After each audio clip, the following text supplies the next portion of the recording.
Pick that up, sweetheart. That is what Dr. Caldwell said 90 minutes before everything changed.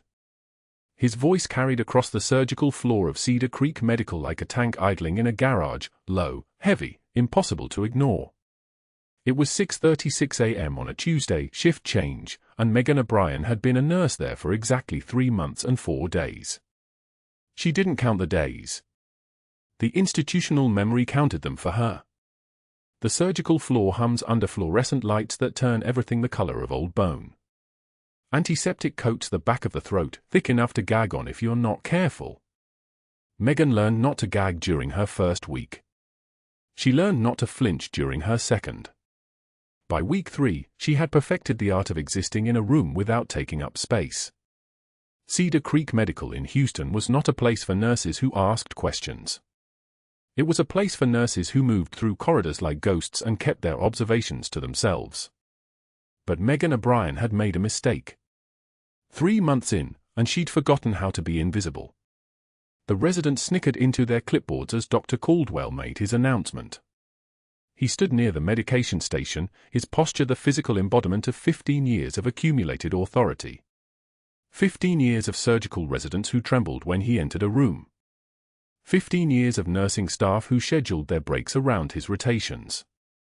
15 years of institutional deference that he'd cultivated the way gardeners cultivate roses, with deliberate precision and no tolerance for weeds. This one won't last a week, Caldwell said, his eyes on Megan but his words for the crowd. New night shift. Full of ideas about protocol modifications. About patient communication alternatives. He let that hang in the air like a threat. We'll see how long that lasts. The snickering got louder. A blonde resident, someone named Pierce, maybe, made a notation on his clipboard without looking up. The gesture said everything. The gesture said Caldwell had already won. The gesture said Megan's opinion had already been filed in the waste bin. Megan's jaw clenched once. Her hands remained perfectly steady. She turned and continued charting, her movements economical, controlled, the way she'd been trained to move in places where being noticed meant being targeted. Her fingers found the challenge coin in her scrub pocket. She touched it every hour, a habit she couldn't break, a talisman against the past leaking into the present. The coin was tarnished. Silver that had turned gray, worn smooth by 2 decades of fingertips. There was a unit insignia on one side, faded, barely visible. On the reverse, someone had scratched initials so lightly you could almost miss them. AK. Those letters had been scratched by a 6-year-old girl in Helmand Province, Afghanistan, 20 years ago, using the edge of a shrapnel fragment while a Navy corpsman wrapped her wounds. The girl had been bleeding through 3 layers of gauze.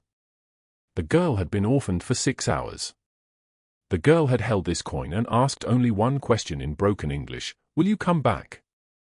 The answer had been yes. The follow-up had taken 4 months. Megan kept charting. She kept her face smooth. She did not think about room 347. Morning rounds began at 7:15 a.m. Dr. Caldwell moved through the unit like a king through conquered territory, his white coat billowing slightly as he walked, residents trailing behind him with their clipboards and their practiced deference. Megan followed at the periphery, her responsibility to note vital signs and medication responses while Caldwell delivered his pronouncements. The pronouncements were often dismissive. They were sometimes incorrect. No one contradicted him. Room 347 was the last stop on rounds. The door was closed, privacy curtain drawn. Inside, the space smelled like antiseptic and the particular staleness of a post-surgical patient, someone's body still working to understand why it had been opened up and rearranged. The ventilator wheezed its mechanical rhythm, a sound that became white noise after the first week. Most nurses stopped hearing it. Megan heard it like a countdown. Sergeant Amira Khatri lay sedated in the hospital bed, unconscious per Dr. Caldwell's standing protocol for difficult patients. Difficult meant non-compliant. Non-compliant meant deaf. Caldwell's solution had been clear: sedate her to compliance, communicate only through written notes, maintain control through chemical management. Standard protocol. Institutional protocol. The kind of protocol that no one questioned because questioning meant being like Megan, new, naive, about to quit within a week. Megan checked the monitors without being asked. Heart rate 78, stable. Oxygen saturation 96%. Blood pressure 118/72. The patient's body was healing correctly. The patient's mind was being chemically suppressed. Megan looked at the unconscious woman's face and something in her ribs tightened. She'd seen that face before. 20 years ago. Smaller, bleeding, terrified. She updated the chart. In the notes section, she wrote, "Alternative communication protocols recommended for post-operative patient. Consider ASL interpretation during consciousness. Sedation level may be reduced pending patient responsiveness to visual tactile communication methods." Her handwriting was precise, clinical, the language of someone trained to make suggestions sound like data rather than challenges. Dr. Caldwell read the note 3 minutes later. She watched his eyes move across her words. She watched his jaw tighten. She watched him remember that he'd made a public bet and this woman had, in her first 3 months, begun the quiet work of undermining his authority through the weapon of institutional protocol itself. The tray incident happened at 7:34 a.m. in the cafeteria. Megan was carrying her breakfast, coffee, dry toast, an apple, through the staff dining area when Dr. Caldwell entered from the opposite door. Their collision was not accidental. His hand came up deliberately, palm flat, and connected with the edge of her tray. The coffee cup tumbled first, hitting the tile floor and shattering into ceramic pieces that skittered across the floor like bone shards.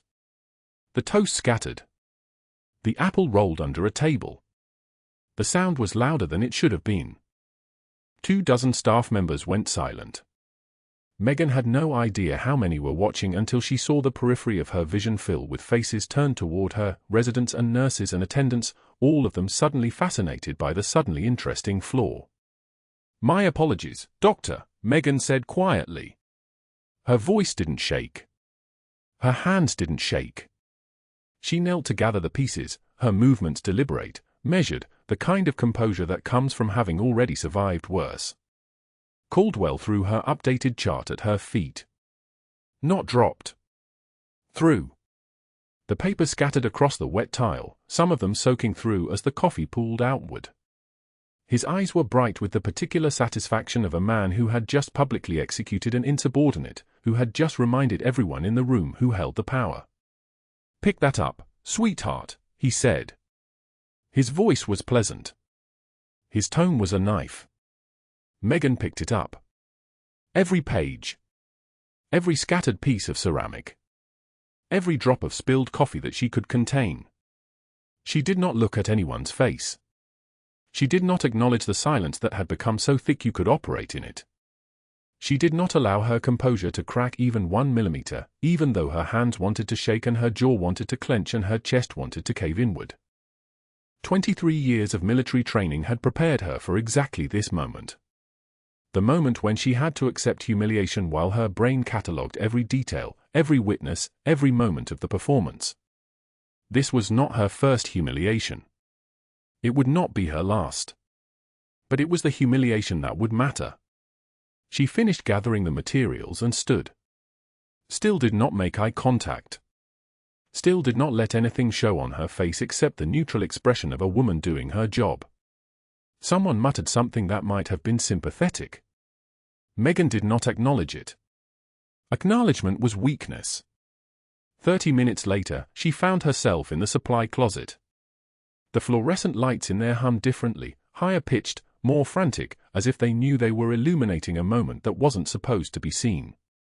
She stood in the narrow space between shelves of sterile gauze and foretubing, her forehead pressed against the cool metal of the shelving unit, and allowed her body exactly 47 seconds to process what had happened.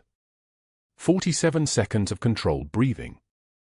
47 seconds of allowing her shoulders to rise slightly with the weight of restraint. Her fingers found the challenge coin again. Not the unconscious habit this time. The deliberate choice. She traced the unit insignia, worn almost invisible by 2 decades of touch. She traced the initials, AK, AK, scratched by a 6-year-old girl who had become a decorated soldier. The girl had asked if she would come back. The corpsman had said yes. The corpsman had come back. The corpsman had spent 18 months ensuring that the orphaned girl reached safety, reached education, reached citizenship. The corpsman had watched from a distance as she enlisted. The corpsman had violated standing orders by monitoring her career, keeping tabs, creating a safety net that the girl would never know about. The corpsman had become a nurse. The nurse had taken a job at Cedar Creek Medical in Houston. The nurse had accepted a deep cover assignment that would have made her a ghost for 18 months. The assignment was to watch over the sergeant who had become an asset to Naval Special Warfare Command. The asset was deaf. The asset was vulnerable inside the system. The asset had been assigned to Cedar Creek Medical for post-operative care. The nurse had accepted the assignment. The nurse had not expected to feel anything. The nurse had walked past room 347 and recognized the face. And everything, 18 months of careful institutional invisibility, 18 months of playing a role, 18 months of restraint, had collapsed into a single terrifying moment where a decorated soldier lay sedated in a bed and had no idea that the woman assigned to care for her was the same person who had carried her 3 miles through enemy fire 20 years ago. Megan pressed her forehead harder against the metal. 47 seconds became 60. 60 became 90. Her hands remained steady. Her breathing remained controlled. The trembling in her chest was not fear. It was restraint. It was the violence of holding everything together while the world tried to break her apart. She touched the coin one more time and stepped out of the supply closet. The rest of her shift passed like a film she was watching rather than living. She checked room 347 twice. Amira Khatri remained sedated, unaware that her rescuer was in the room, unaware that the nurse signing a greeting into the darkness was the same woman she'd known for exactly 6 hours before disappearing into the fog of military operations. Megan watched the heart rate monitor climb slightly when she touched the patient's hand. Even unconscious, even chemically suppressed, even after 20 years, some part of Amira Khatri's body remembered. At 7:02 p.m., end of shift, Megan clocked out and walked to her car. The parking lot smelled like rain about to happen, that electric ozone smell that comes before a storm. She sat in the driver's seat and did not turn on the engine. She held the steering wheel with both hands and allowed her jaw to unclench, allowed her shoulders to drop, allowed her body to process the shift in the way that bodies do when the performance is finally over. Tomorrow Caldwell would make more bets. Tomorrow residents would continue snickering. Tomorrow Amira Khatri would continue to be sedated because the institution had decided that unconscious was easier than accessible. Tomorrow Megan would walk through Cedar Creek Medical like a ghost, playing the role of a nurse who was new, who would quit within a week, who posed no threat to the careful hierarchy of authority and deference that kept places like this functioning. But something had shifted.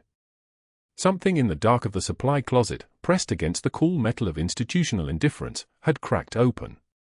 The assignment was to watch. The assignment was not to interfere. The assignment was to remain invisible until the protected asset was stable enough for extraction. Megan O'Brien had the skill set to follow orders. She had proven that for 23 years. She had no idea that the next 5 hours would test whether she still had the courage to break them. The morning shift change at Cedar Creek Medical moved like clockwork, staggered rotations, overlapping charts, the rhythmic squeaking of medication carts rolling down corridors that smelled of antiseptic and old coffee. Megan had survived 3 months in this rhythm, learning the hospital's pulse the way she'd once learned the breathing patterns of an entire province. The night shift ended at 7. The day shift began at 6:30. Overlap meant chaos. Chaos meant eyes on everything. Dr. Caldwell stood at the nurse's station at 6:02 a.m., his voice carrying across the surgical floor with the precision of someone accustomed to absolute deference.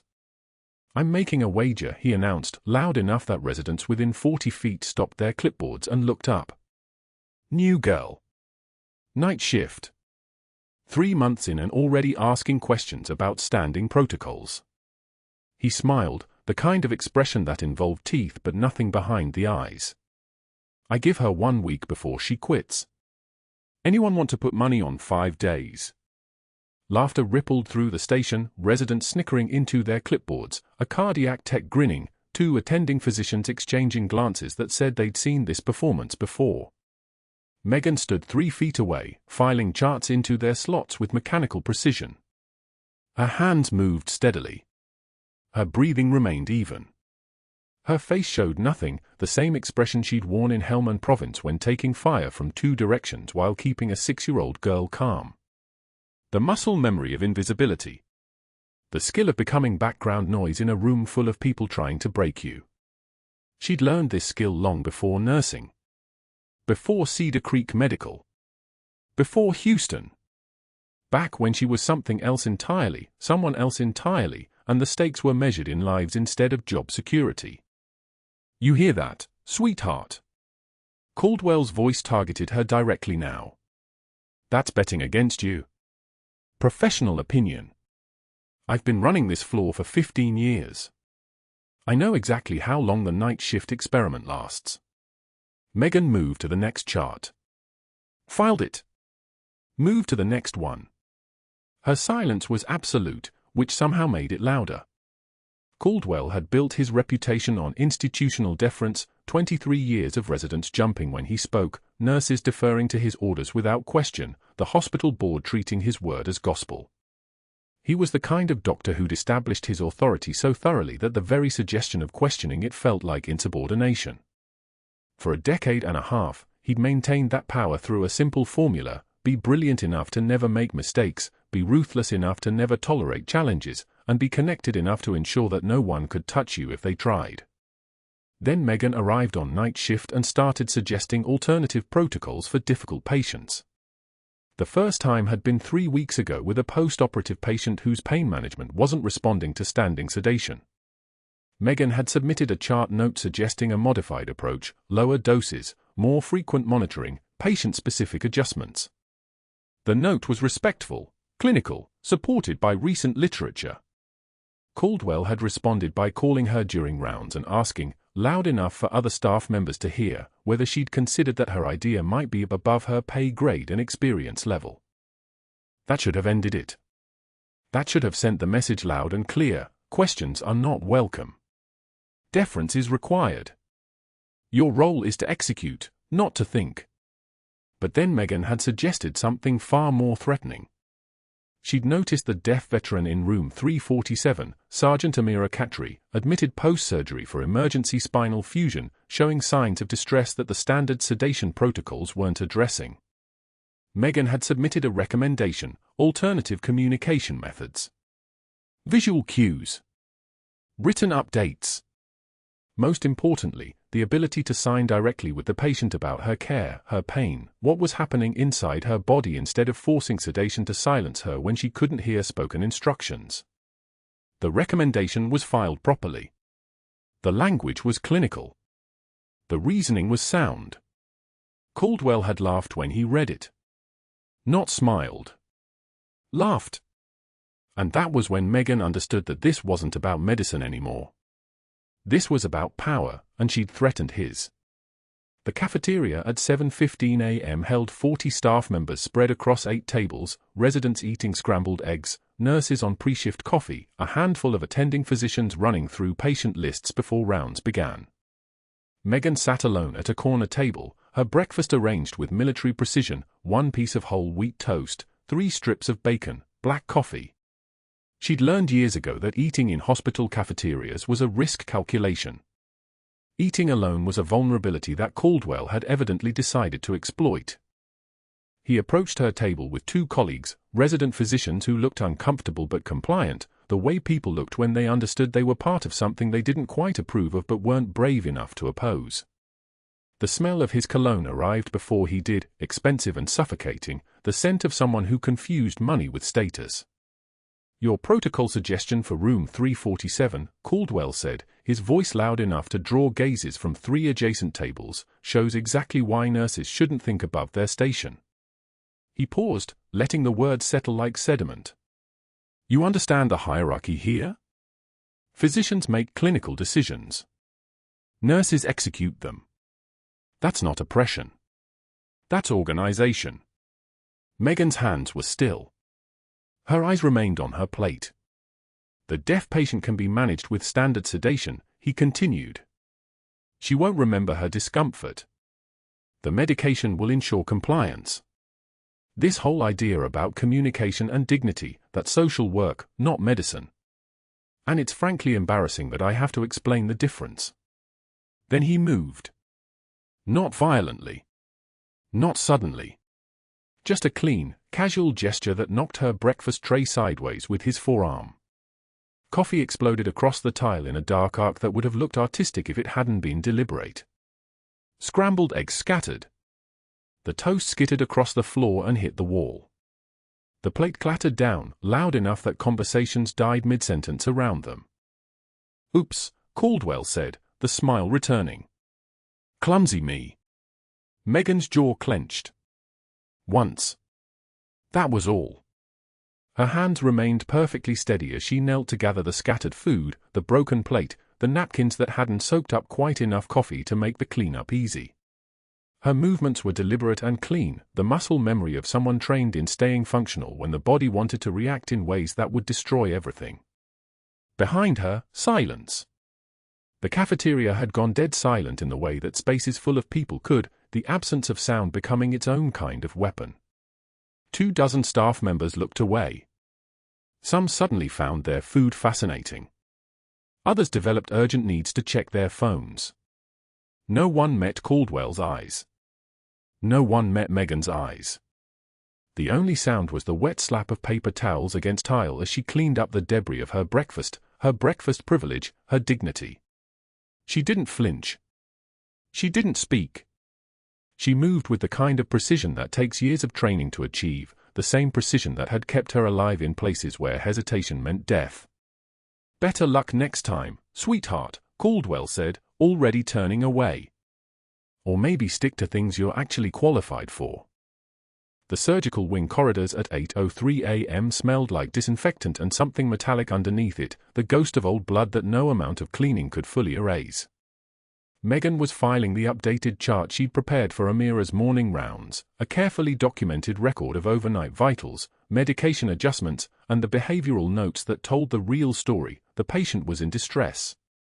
The standard protocol wasn't working. She didn't hear Caldwell approach. She felt the air pressure change first, the way a room feels different when a predator enters it, not a dramatic shift, just the subtle recalibration of space that comes from someone moving with absolute confidence in their authority. He threw the chart at her feet. Not handed it.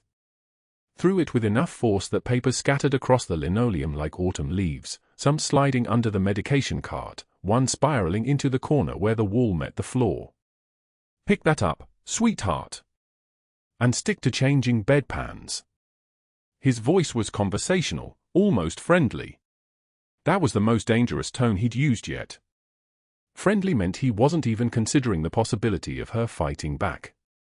Friendly meant he'd already calculated the outcome and found it inevitable.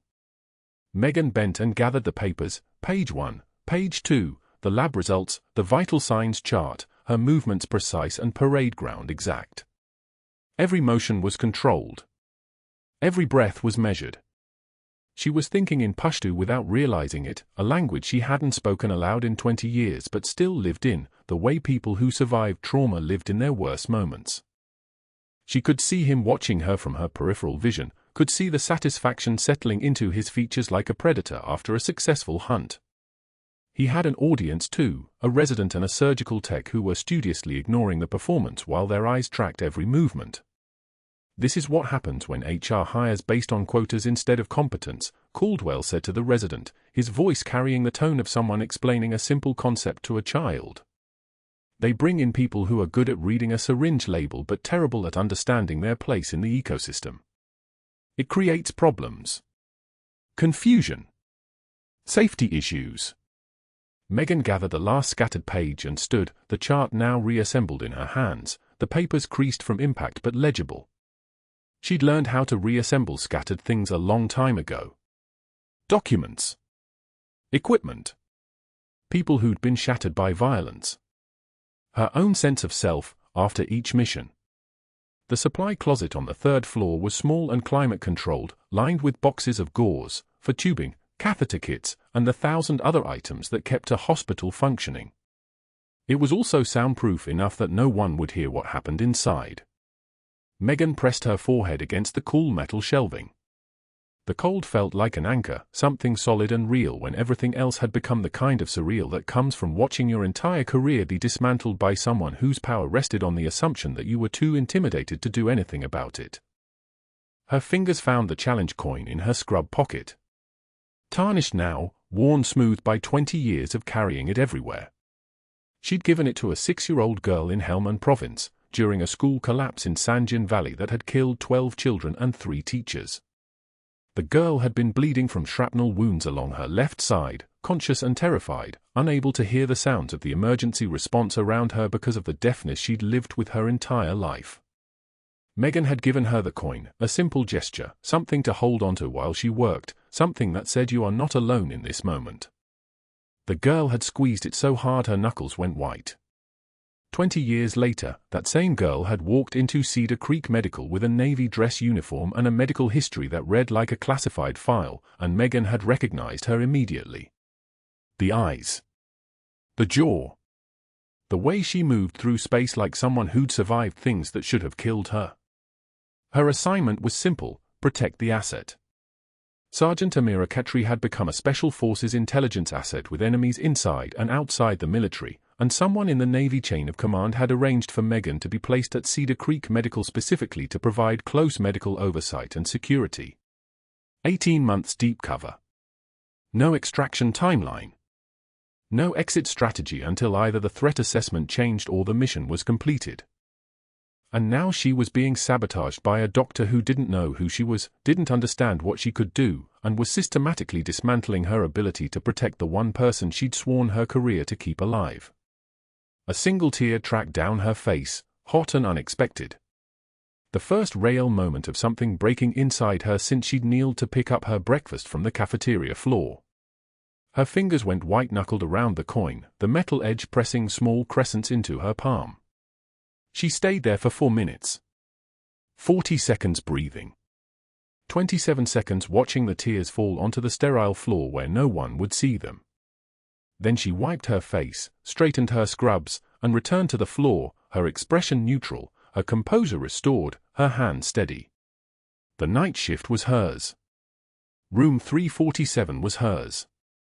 And when the crisis came, and it would come, because it always did, she would be ready. The shift change was ending. The hospital was settling into its daytime rhythm. Megan clocked back in at 8:48 p.m., her nursing bag packed with the supplies she'd need for the next 12 hours. Her badge was clean. Her uniform was pressed. Nothing in her demeanor suggested that anything had changed. But something had. The humiliation had a purpose now. The degradation had shifted from simple bullying into something far more dangerous. It was becoming a catalyst, and catalysts were what changed everything. She had proven that for 23 years. She had no idea that the next 5 hours would test whether she still had the courage to break every rule she'd ever followed, risk everything she'd spent a career protecting, and choose a patient over a mission. The monitor screamed at 3 in the morning. Heart rate 187. Oxygen saturation plummeting like a stone through black water. The ventilator hissed its mechanical protest as Amira Khatri's body seized against the surgical bed, her conscious eyes wide with the kind of terror that comes from a mind trapped in a failing body. Megan was there in 2 steps. 1 second to read the cascade of numbers. 1 second to know. Post-surgical reaction. Caldwell had ordered standing sedation protocols despite her documented objections. The kind of order that killed people quietly, that looked like natural complication when the charts were reviewed by administrators more interested in liability than truth. Code Blue, CCU, Room 347. The overhead page crackled like electricity, and the night shift dissolved into motion. Nurses converging. Crash cart rolling. The sound of rubber gloves snapping like gunshots as people moved with the terrible precision that comes from muscle memory and fear. Megan's hands moved. Cardiac monitor leads already in place, she checked the rhythm. Atrial fibrillation.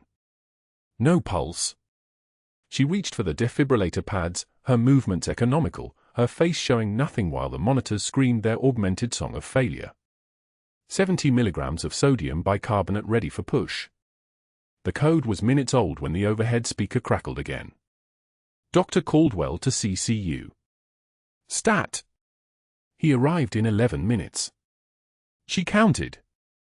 Hospital policy required the attending physician for any code running longer than 10 minutes, and Caldwell had been called from home, 37-minute drive from his house in the woodlands.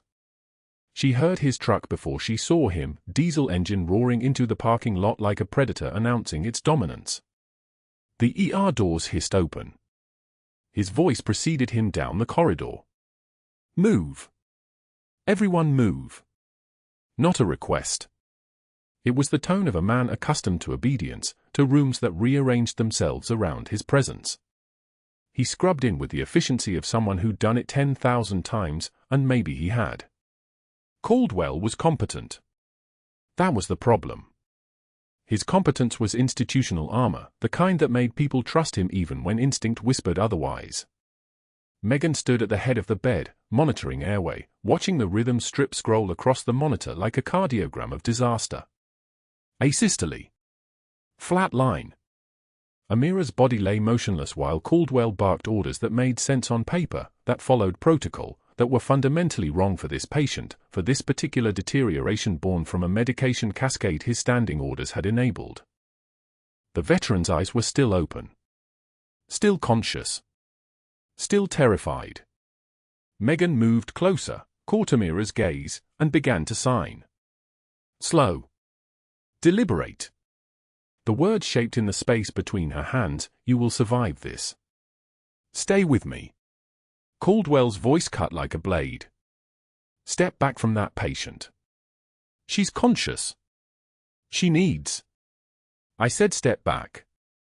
The room went dead silent. 24 staff members frozen mid-motion, aware that something was happening beyond the mechanics of cardiac arrest, that a line was being drawn and redrawn in real time. Megan's hands completed the sign she'd started. Survival. Promise. Then she lowered them to her sides.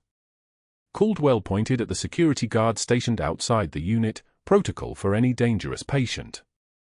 Cedar Creek had 3 dedicated security officers on night shift. 2 of them were now looking at Caldwell, and his finger was pointing at Megan like it was a weapon. Remove her. Now. Sir, she's the code team lead for. I don't care if she's Florence Nightingale. Remove her from this unit. The guards approached with the embarrassed stiffness of men executing an order they didn't understand but couldn't refuse. One of them was Marcus Chen, 63 years old, former Houston PD.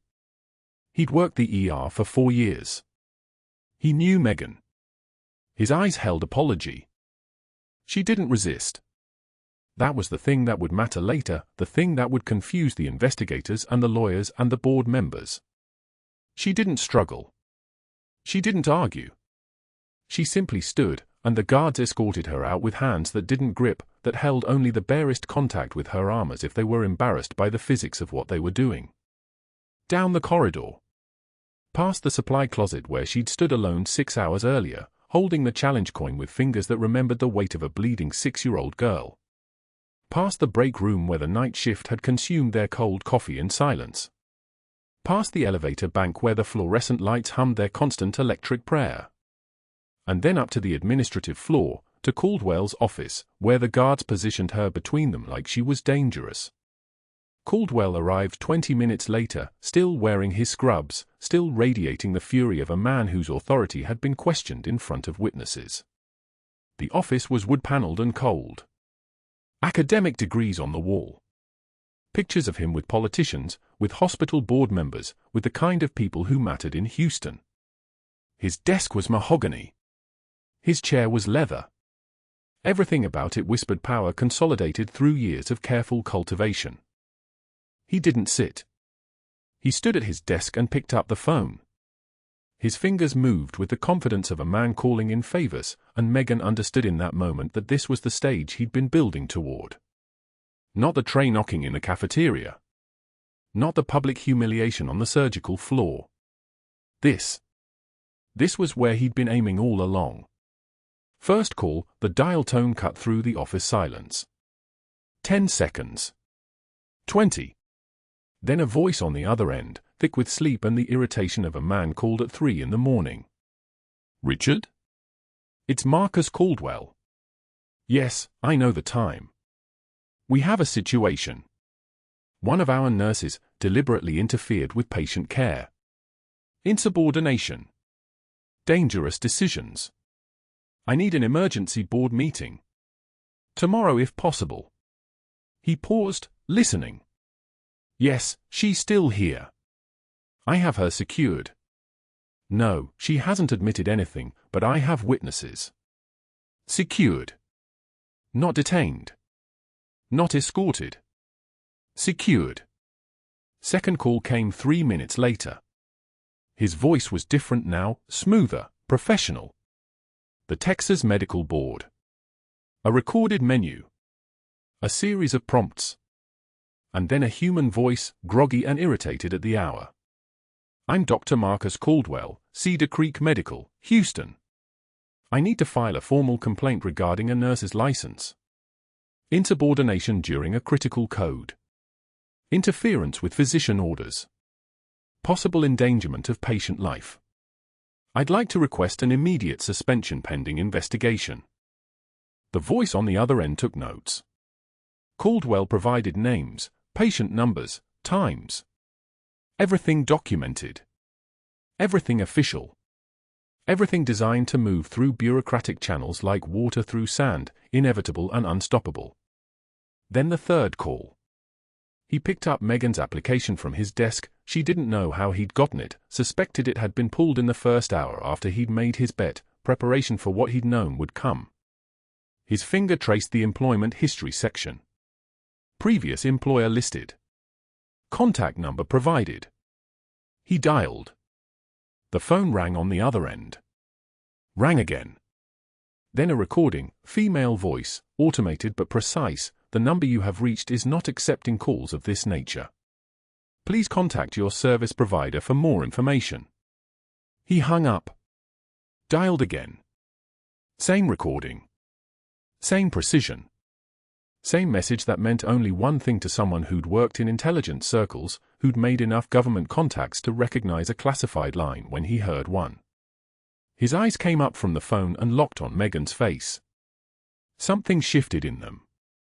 The confidence didn't leave, but it fractured slightly, a hairline crack in institutional certainty.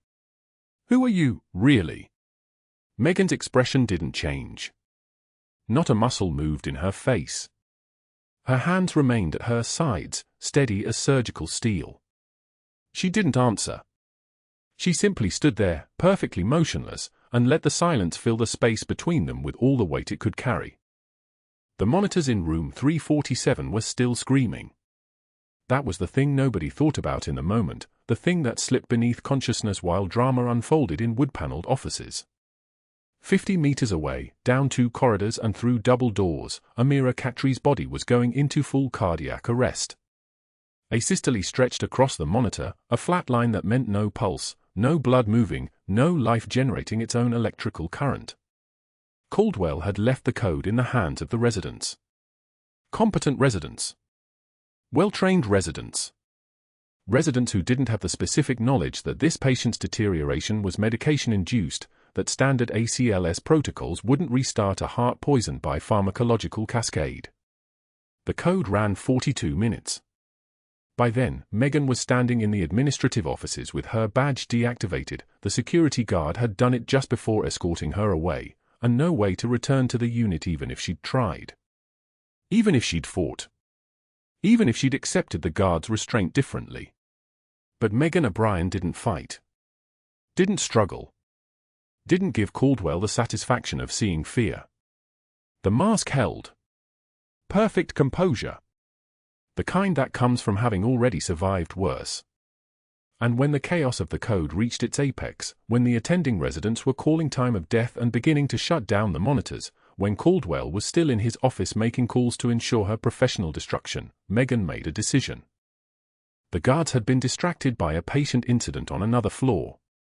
Code response to a diabetic emergency in the medical ward. They'd left her alone in the hallway for 90 seconds. Perhaps more. She'd timed worse scenarios. She moved back towards CCU. The badge around her neck was deactivated, but the scanner recorded her attempt. She knew it would. She'd known it from the moment she'd decided to move. But there was a service entrance where the housekeeping staff entered, where the loading dock connected to the hospital's internal corridors. She knew it because she'd been assigned to Cedar Creek Medical 18 months ago and had memorized every inch of it. Room 347 was empty except for one person, the resident on duty, eyes closed, documenting the code. The monitor still showed flat line. The crash cart sat unused in the corner. Amira lay motionless, oxygen saturation 0, a body that had survived 3 tours in Helmand Province only to be killed by a physician's arrogance and a standing order. Megan had seconds.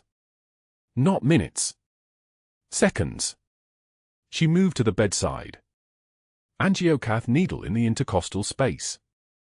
Second intercostal space, midclavicular line. The landmarks of a procedure she'd performed in tense and forward operating bases while mortar fire shook the ground. The needle moved through skin, through muscle, through the thin barrier that separates life from death. The hiss of air escaping. The lung re-inflating. Audible. Unmistakable. The monitors registered it before the resident looked up. A single blip. Then another. The oxygen saturation climbing from 0 to 18 to 34 to 61. Heart rate returning. Blood pressure climbing like a resurrection. She had 4 seconds to leave before the resident's eyes opened fully, before comprehension replaced shock. For seconds to move back through the service entrance, down the loading dock stairs, into the basement corridors where the building's old bones still held her secrets. She knew the security camera in the corner of room 347 had caught everything. The angle. The technique. The exact moment her hands stopped shaking because there was no time for them to shake. She'd left fingerprints on the angiocath. She'd left physical evidence that would be unmistakable to anyone who cared to look. By the time she reached the break room on the 3rd floor, her badge was already deactivated. By the time she'd changed out of her scrubs, the hospital had flagged her on the security system. By the time she'd reached her car in the parking lot, the first calls were being made.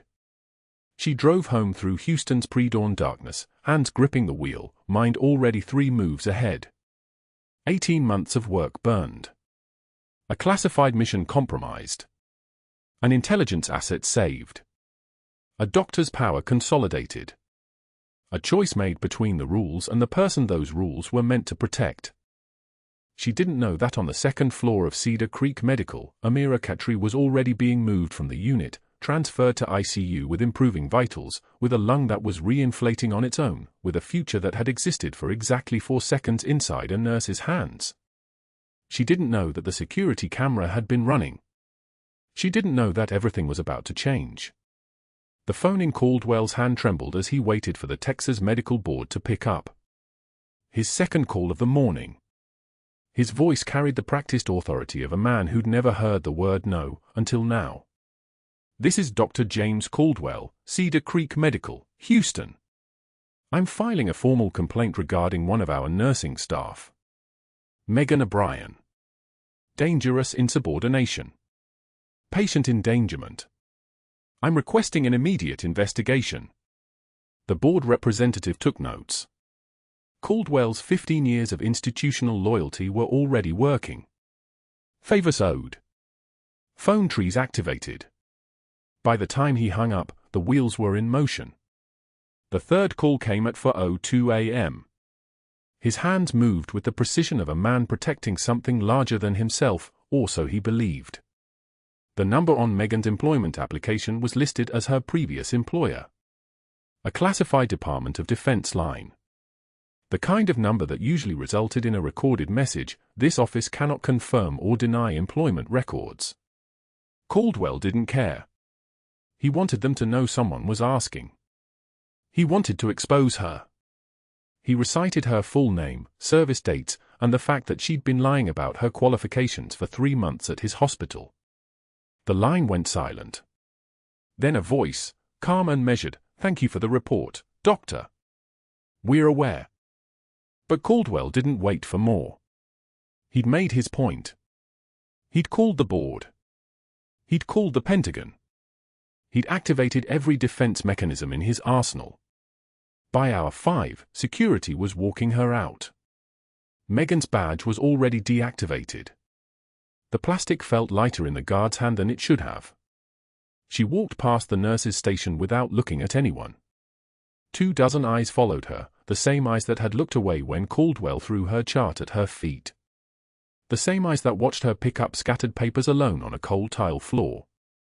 Now they watched her leave. The fluorescent lights overhead buzzed like insects trapped in glass, and she wondered if any of them understood what had just happened. Probably not. The CCU doors were 30 feet away. She could see them through the glass partition.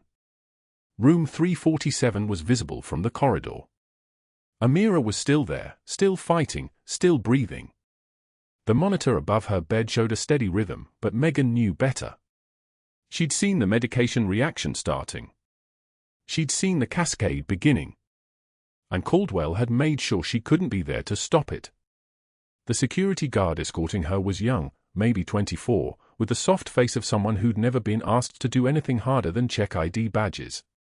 He was talking, something about the final paycheck, something about returning equipment, but Megan wasn't listening. Her mind was moving 3 steps ahead. The chaos of shift change was starting. 6 a.m. The moment when night shift handed off to day shift, when attention scattered, when bathrooms were empty and storage closets went unwatched. The guard stopped at the administrative office to collect her paperwork. Megan signed the separation forms with the same precision she used for everything else. Each letter formed perfectly. Her rank, Master Chief Petty Officer, though no one here knew it, had taught her that details mattered. Signatures were details. So was timing. The security camera system for the CCU required a code that only charge nurses and attending physicians could access. Megan had watched Caldwell enter it 43 times over 3 months. A man arrogant enough to believe no one was paying attention. The code was 4721, his year of graduation from medical school. She'd catalogued it the way she catalogued everything. Survival was detail work. When the young guard turned to process the next form, she stood. "Restroom," she said. He nodded without looking up. The CCU was 2 corridors and 1 stairwell away. The stairwell was empty at 6:17 a.m. Her feet made no sound on the concrete steps. Muscle memory took over. 23 years of moving through hostile spaces had taught her this: how to become invisible, how to move like air itself, how to slip between moments that people forgot they'd seen. She wasn't running. Running looked suspicious. She was walking with purpose, like she belonged exactly where she was, because on some level, she did. The CCU doors required the same code. 4721, the lock clicked. Institutional arrogance made security easy. Amira was alone. The day shift hadn't arrived yet. The monitors were showing what Megan had predicted: the medication reaction was accelerating. Oxygen saturation at 92% and dropping. Heart rate climbing. The hiss of air escaping the ventilator sounded like a sigh. Megan had seconds, maybe 90 of them. She'd performed needle decompression in combat zones with worse odds. She'd done it in the dark. She'd done it with rounds coming through walls. She'd done it while bleeding out herself. The second intercostal space, midclavicular line. This was the procedure that lived in her hands now. Not thought. Not hesitation. Movement that existed below the level of consciousness. She found the spot by feel alone.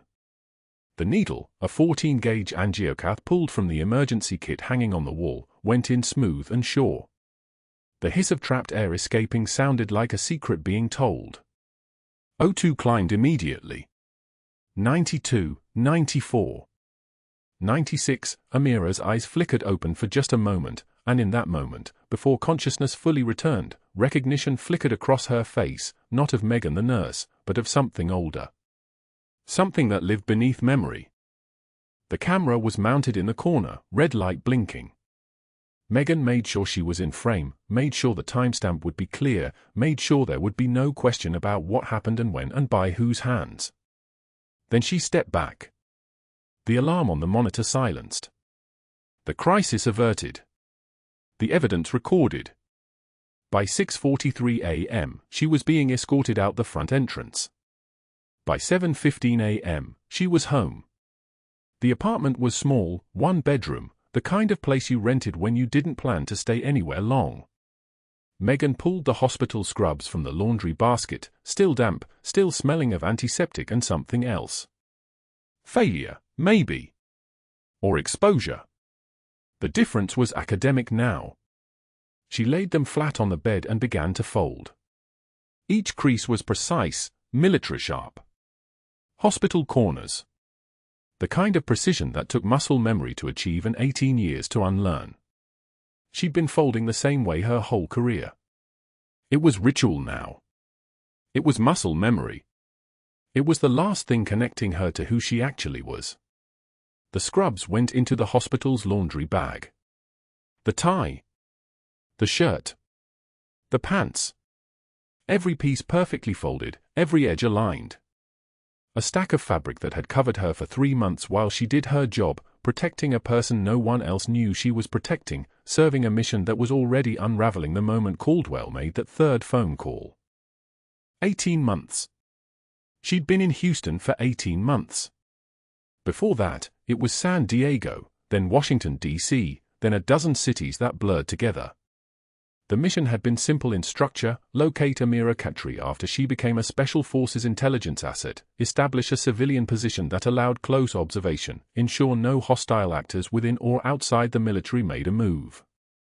The mission was also impossible, because the 6-year-old girl Megan had carried through enemy fire had become a woman Megan had to protect from the shadows, and every day of the past 18 months had been a careful balance between staying close enough to save her and staying distant enough that no one would connect them. That balance was gone now. She folded the last crease, the final corner of the final shirt, and placed it in the bag.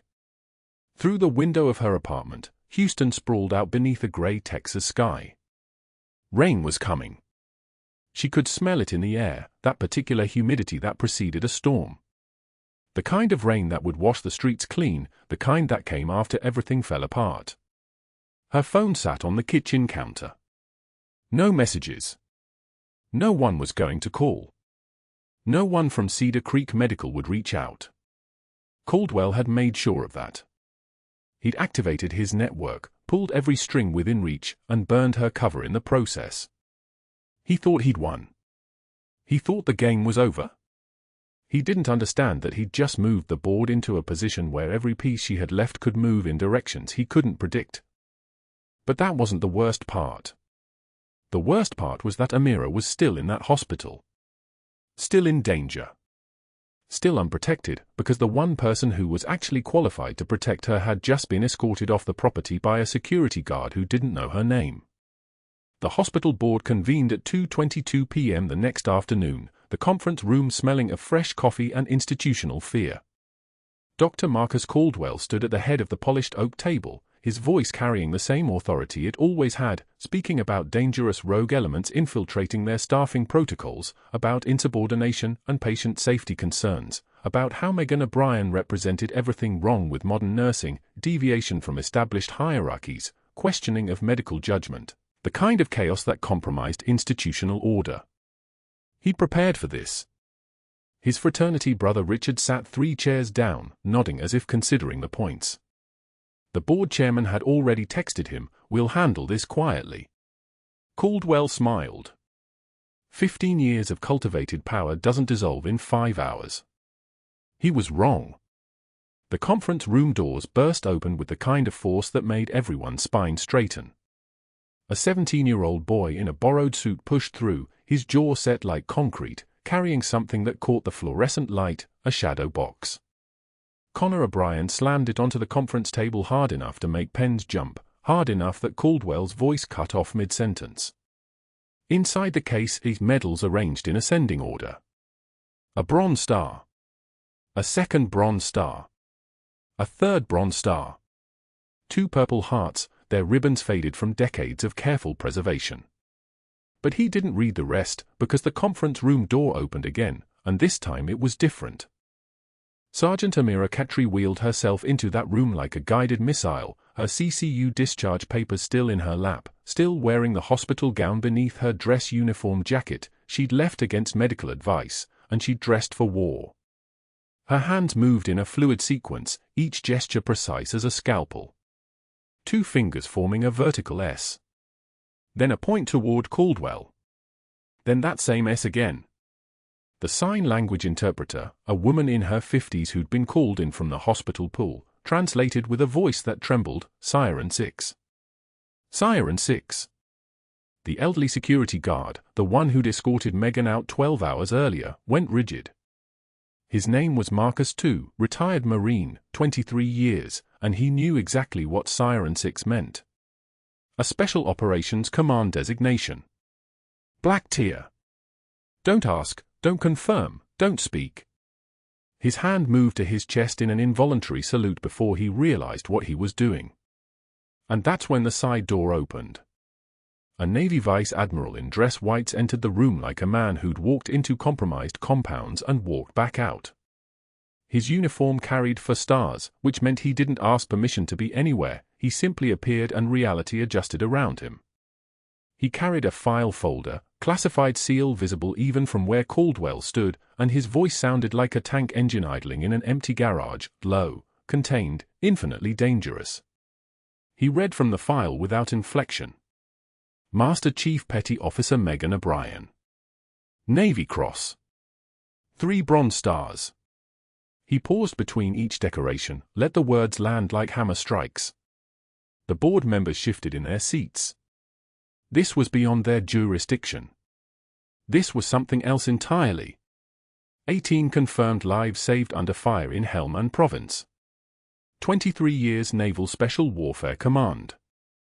Assigned to Cedar Creek Medical under classified protection protocols. The Admiral looked directly at Caldwell. You've been interfering with a national security operation. Caldwell's face cycled through confusion, then anger, then something worse, recognition.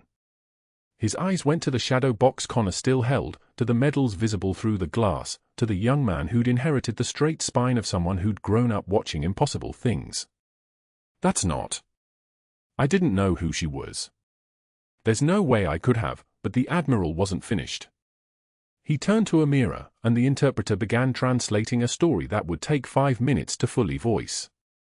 A Navy corpsman, not a nurse, not just staff, a Navy corpsman named Megan had walked into a collapsed school building in Sanjin Valley, Helmand Province, in the spring of 2003. The building was burning. Snipers were positioned on the ridgeline above. A 6-year-old girl was bleeding through a compression bandage, her left eye swollen shut from shrapnel, her breath coming in shallow gasps that sounded like prayers. Megan had picked her up, had carried her through 3 miles of open terrain with rounds passing so close the air itself seemed to split, had given the child her own challenge coin to hold, something worn and tarnished from her own years of service, and whispered that heroes carry tokens of survival, that holding onto something real keeps you real when everything else is burning. Then she'd stayed in country another 4 months, worked through the village networks, moved through classified channels, ensured that this orphaned girl, traumatized, deaf from the blast concussion, alone, reached a safe house in Kandahar, reached rehabilitation, reached a future instead of a grave. The same girl now sat across from the man who'd nearly killed her out of bureaucratic arrogance. The same hands that had carried her through enemy fire had performed an emergency needle decompression at 2 in the morning to save her life again. The silence in that conference room was the kind of silence that belongs in cathedrals, absolute, absolute, absolute. Board members couldn't look at each other. Hospital staff stood frozen. Local news cameras outside the windows captured everything, Caldwell's hands beginning to shake, his mouth opening and closing like he was trying to remember how language worked. The Admiral let the silence sit for exactly 10 seconds, a count Caldwell wouldn't know but would feel like an interrogation. Then the Admiral turned to face him directly, his voice so quiet it required absolute attention to hear. "Dr. Caldwell, you will surrender your medical license pending federal investigation into your interference with a classified protection operation." Master Chief O'Brien was placed at this facility to protect Sergeant Cattry, a Special Forces intelligence asset with credible threats against her life. "Your actions endangered not only her life but national security." Caldwell opened his mouth. "I was protecting hospital protocol. I didn't know." The board chairman, his fraternity brother, his network, his 15-year foundation, cut him off without even looking up. "Marcus, you need to leave now." Security approached, the same guards who'd walked Megan out the previous night, and their presence was different this time, not escorting an employee, executing an extraction. Caldwell looked at his former allies, at the residents who'd snickered during his bet, at the nurses who'd witnessed him knock a tray to the floor.